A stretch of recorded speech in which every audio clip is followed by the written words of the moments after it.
It's a little bit bigger than a CBR 1000.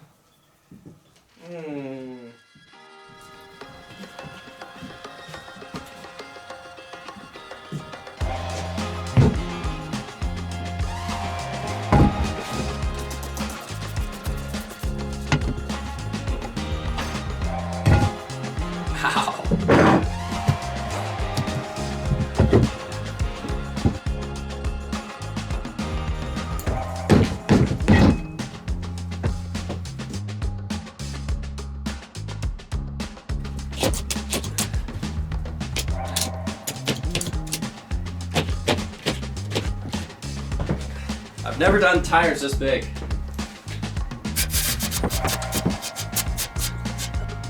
Alright, that worked. So now we just have to pop the bead before it pops the ratchet strap. So...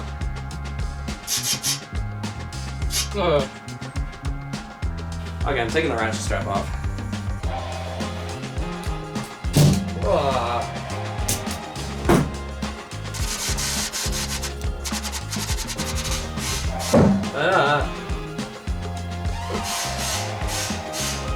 This is my least favorite part of doing this. Just trying to get the beads to set.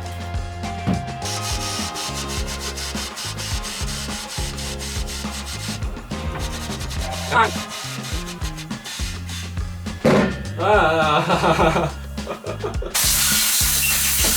it went.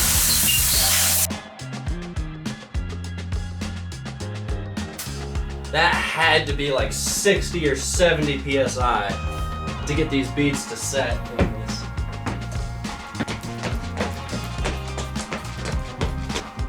Alright, one down, 4 to go. I'll do the other 4 some other time. We just need 1 for now.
Alright, so today we're going to be building the spindles for this project. Now, because this is four-wheel drive and because we don't have a differential in the front, I'm trying to figure out what is the best kingpin angle and most importantly, what is the best scrub radius for this project. So therefore, in four-wheel drive, when the front hubs are locked, we can still turn the tires and all that kind of stuff. So we are going to need power steering. We're definitely going to need power steering for this. These are 32-inch tires, which look amazing. I'm really glad I bought these ones. They, you know, I love the look of these things. So we're going to need power steering for this, but I still want to just make sure it's easy to turn the wheels and all this kind of stuff in four-wheel drive. So basically, what I've found in my research of this stuff, I think a 1-inch scrub radius from the center line on the inside of the tire is the best.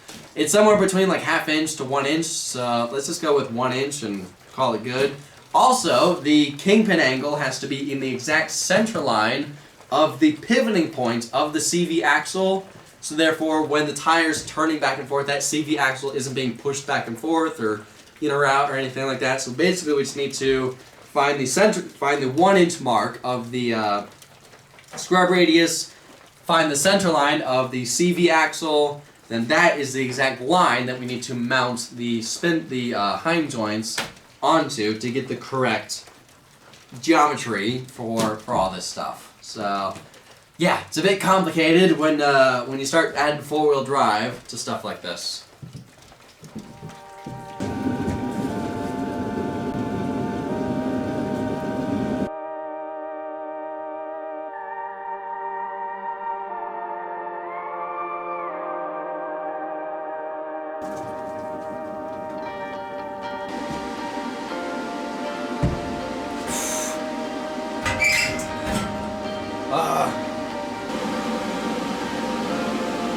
Alright, here goes nothing. 3/4 inch plate steel.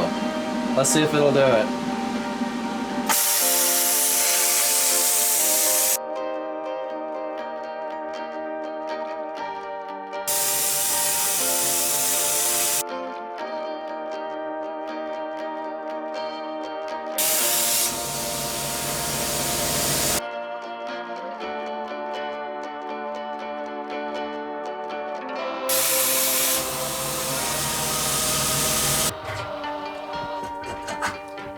Yeah, I'm finally learning to actually clamp the piece of metal to the table, so therefore it doesn't move around as it's cutting. So yeah, wish I knew that, wish I thought of that before.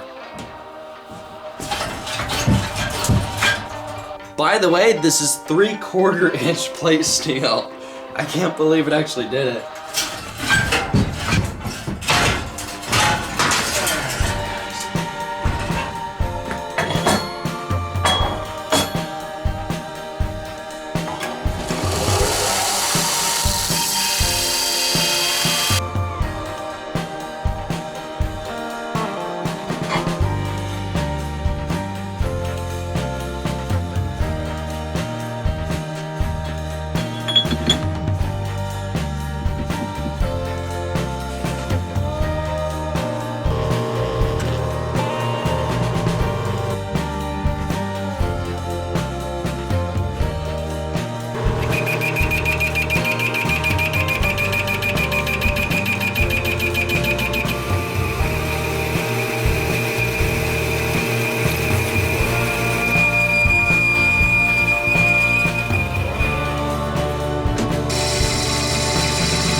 first of all, check this out.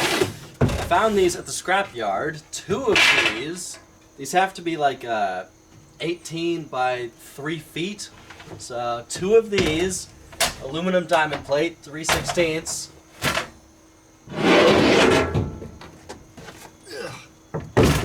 And this really big piece, this stuff is in like a brand new condition for 45 bucks at the scrapyard. You cannot beat that price.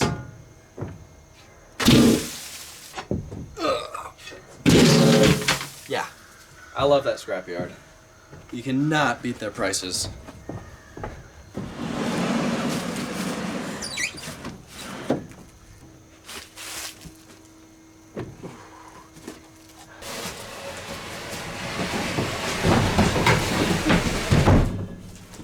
Perfect! That worked! Ooh.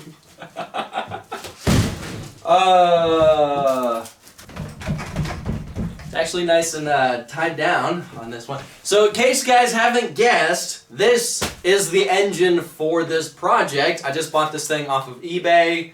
When you buy engines off eBay, they ship freight and you gotta go pick them up. I had to drive all the way past the airport to go pick this thing up, but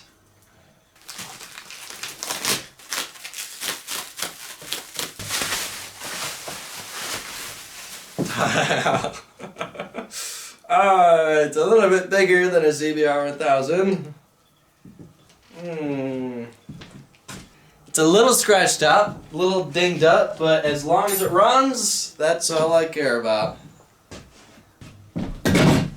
So, this is a 2007 Suzuki Gixxer 1300. This is a 1,300cc Hayabusa engine that I bought on eBay. Now, originally I was planning on just buying another CBR 1000 for this project and turboing it to get more horsepower, and I was looking at CBR 1000 engines on eBay, and this listing popped up, and it was actually $1,000 cheaper than the CBR 1000 I was considering buying. I'm just hoping this thing runs. I'm hoping this thing wasn't cheap for a reason. I don't know. It did come with most of the stuff I need to get this thing running. It came with throttle bodies, wiring, airbox, computer, some other stuff. But I still need the fuel pump. The fuel pump for this is like 500 bucks. I still need headers. I still need, obviously radiator, stuff like that. I always have to get a bigger radiator. Gauge cluster. I need one of those. So this thing's not completely complete. I still need to buy some stuff. So, and I'm not sure if I should say this, but I am pondering with the idea of slapping a turbo on this. I heard that it's easier to turbo one of these engines because they only have one set of fuel injectors. The CBR 1000 has 2 sets of fuel injectors. So I maybe, I'm not sure yet. Depends on how much I spend on this project, and already I'm spending a lot. I may consider turboing this thing to kind of see if we can get maybe the horsepower a little above 200 horsepower. That would be awesome. So, and I'm pretty sure that'd be really easy to do with a turbo on this thing. So yeah, I'm excited. I've always wanted a Hayabusa engine for a project, and I finally got one. Alright, now before we weld this onto the spindle, we need to drill the holes, so therefore we can actually bolt this onto here. Now, these are some weird metric size. I don't like metric hardware, but I can't really do anything about these. These are threaded all the way through, so I can't drill them out or anything, so I had to run to Tractor Supply to get some hardware that actually fits on here. I wasn't sure what size or what length we would need, so I got some 35s, I got some 40s, as well as some 60s, 60 millimeter, so, but I think the 40 millimeter are going to be the perfect length, so I think I bought enough. Double check that these fit. Oh yeah, they fit, so yeah, we just gotta drill the holes out in here, and then we can weld this onto the spindle.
Alright, so we got the heim joints tacked into place. This was the hardest part, figuring out the geometry, figuring out exactly where these need to be to get the kingpin angle lined up, and also the kingpin angle being in the middle of the pivoting point of the CV axle. And I just measured the scrub radius now that the heim joints are tacked into place. I'm like looking at this, and I actually measured it, and our scrub radius is 3/4 of an inch. Which is perfect. We were aiming for like 1/2 inch to 1 inch, somewhere in between there, so 3/4 of an inch.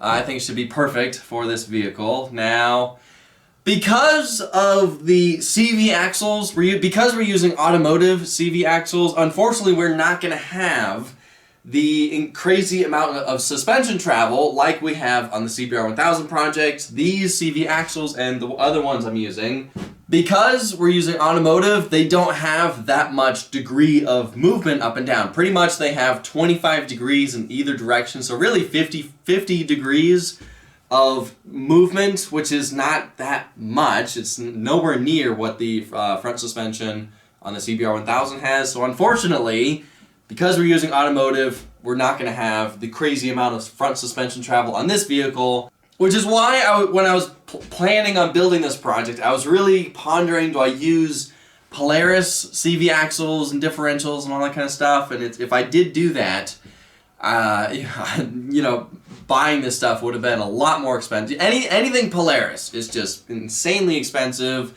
In my opinion, they're not built strong. I watch a lot of videos of Razors, and they hit a tree and the whole front tire comes flying off, and it's just, yeah, they're, in my opinion, Polaris stuff is just not built strong, and automotive stuff is way cheaper than anything Polaris, and they're built way better and way stronger. These hubs, brand new from eBay, were $50. Brand new from eBay. These CV axles were $100. You cannot find anything brand new for Polaris for anywhere near that cheap. So, and if you think about it, these are automotive. They're designed to handle over 100,000 miles, which are not even going to get close to that kind of mileage on a vehicle like this. So, in my opinion, this stuff's better. But the downside is they don't have that much movements with the CV axles. So we are going to be limited with the suspension travel on this project, which is a little bit of a downside. But you know, it's the price to pay for cheaper parts. Anyway, it did take me a very long time to figure out the geometry of this, so unfortunately we're not going to be able to finish these spindles in this video. We're going to have to finish them in the next video of this project. We still need to add the other plates, the plate that goes here and the plate that goes here, and I'm going to be adding this oil seal to the CV axle right here. We need to figure out the distance. I need to mount this. I'll explain why I'm adding this oil seal and why I think we need to add it. I'll explain that later. It has to do with the pneumatic locking hubs and also keeping dirt and oil and all, you know, grime out of these things. Then we need to add the side plates, weld it all together, and finish these things up. And we're gonna have to do that in the next video of this project. But for now, I gotta end this video here. Thank y'all for watching. I'll see ya in the next video.